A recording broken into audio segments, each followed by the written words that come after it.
Okay, right here. Milos. Good, one more. He smiles. Moments thus far in your career, where would you rank playing in the first All-Canadian final? And did you get a chance to speak with Vasek after your victory? I'd say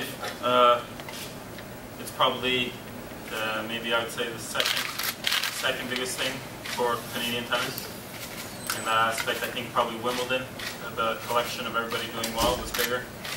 But I'd say this is probably the second biggest thing, sort of two Canadians facing off in finals of an event.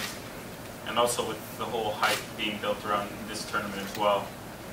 Canadians coming home, so it's up there. And we spoke a little bit, but we didn't have a chance to speak much because we're both rushing to get on flights back over here because, as you know, yesterday is already sort of behind us, and you got to get ready to play for the next round here.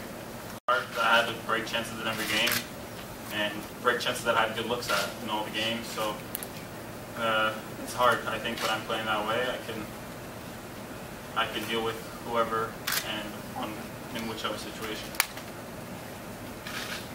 Milos, I know growing up, Wimbledon was probably a big tournament for you. I had a chance to talk to Casey last week. Just wanted to find out how big is the Rogers Cup for you, like as a child when you were growing up?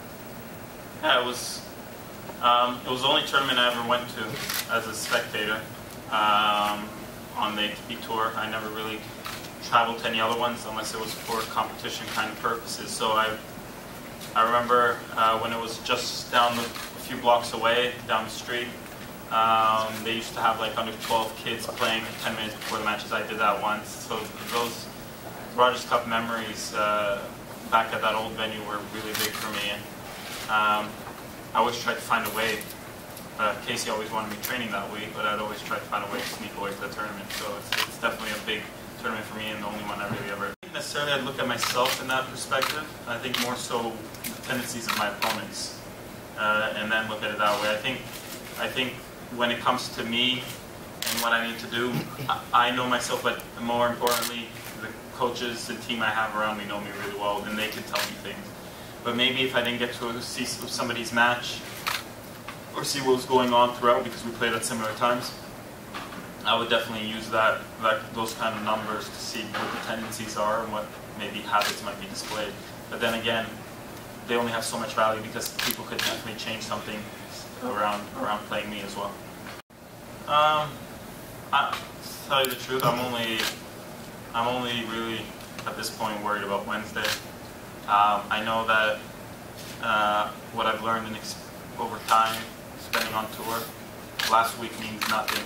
This week I start at 0, so I got to find my level of tennis here this week, and I got to get through each day that I can. If I can be in that semifinal position, I would definitely approach this differently than I did about a month ago, and hopefully deal with things much better than I did a month and a half or a month ago. Of it all, but I sort of with a purpose when I got away from Wimbledon stayed away completely, just because I was very frustrated with Wimbledon. I was very frustrated with a lot of things. Obviously, when I look at a big picture, there's a lot of great things from it for myself. But I was very frustrated with sort of the way things ended off. So I disconnected myself. When I got back to training, I sort of trained away from a tennis atmosphere as well. I was training in a sort of a gym I wouldn't normally use, just to sort of be able to focus on myself, use that sort of anger that I sort of built up across what happened at the end of Wimbledon to sort of motivate myself, and then I only really got back into it, and I was already in Washington by that time. When you said non? Twice.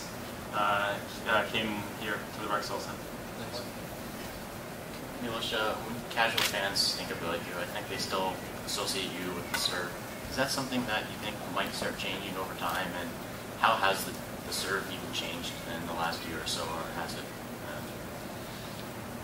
Will it start changing? I don't know. Do I mind? Not at all.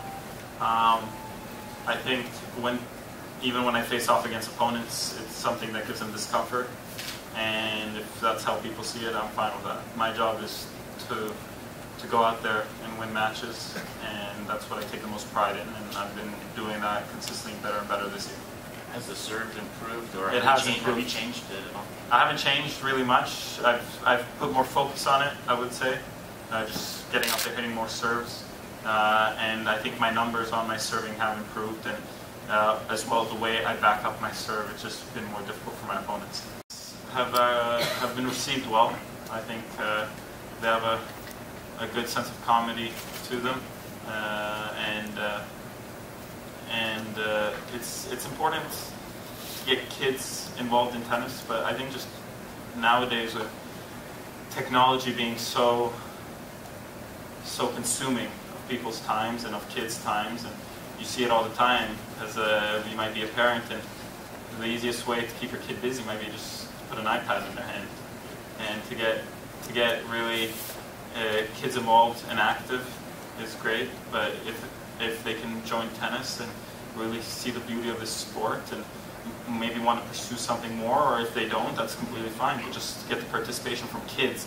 I think that's where it starts, and that stuff will carry out through generations. That kind of recognition is great. All the things that have happened in this past year, I think the progress I've made, the development I've been fortunate to go through, and yeah, the sights pretty much go down now. It's 5-4-3, and whatever comes after that, it's about getting better each week and figuring out a way to win matches.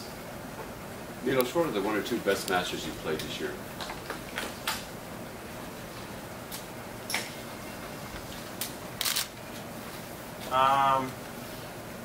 Played great against Novak in Rome.